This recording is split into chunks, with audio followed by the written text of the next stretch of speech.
ते आमची इच्छा खूप वर्षापासूनची होती, असं नाही आहे. आमच्या मोठ्या साहेबांची पण होती, और कुठे कहीं स्लिप हो जाती थी गाड़ी, कीचड़ में फंस जाती है ना, थोड़ी स्लिप होती है. तसं आमची गाडी पुढे जायची परत वापस. आणि त्यामुळे 2014 पासूनचे जे आमचा प्रयोग होता, तुम्हाला आता मी सांगतो. तुम 2014 में,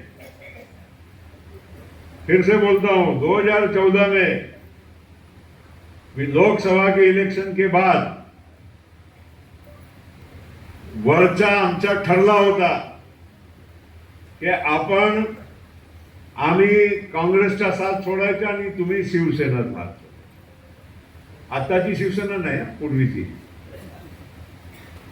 आणि त्या हिशोबाने विधानसभेची इलेक्शन चारही पक्ष वेगळे लढले, नाहीतर दोन होते ना, शिवसेना, बीजेपी, काँग्रेस, राष्ट्रवादी. चारही पक्ष वेगळे लढले.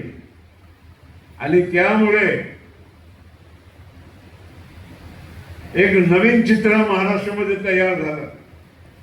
पण त्यानंतरच्या काळामध्ये असं ठरला होता की आपण काही दिवस वेगळे राहू आणि नंतर एक हो.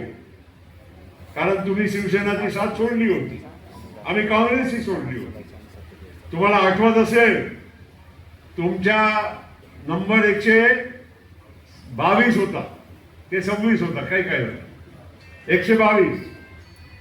आणि इलेक्शनच्या निकालाच्या दिवशी 1 वाजता टीव्हीवर मी स्वतः राष्ट्रवादीच्या वतीनं जाऊन मी घोषणा केली की आम्ही बाहेरून तुम्हाला पाठिंबा देत आहोत. हरिभाऊ बागडे तुमचे स्पीकर निवडून आले, ते आमच्या सहकार्यांनी निवडून आले.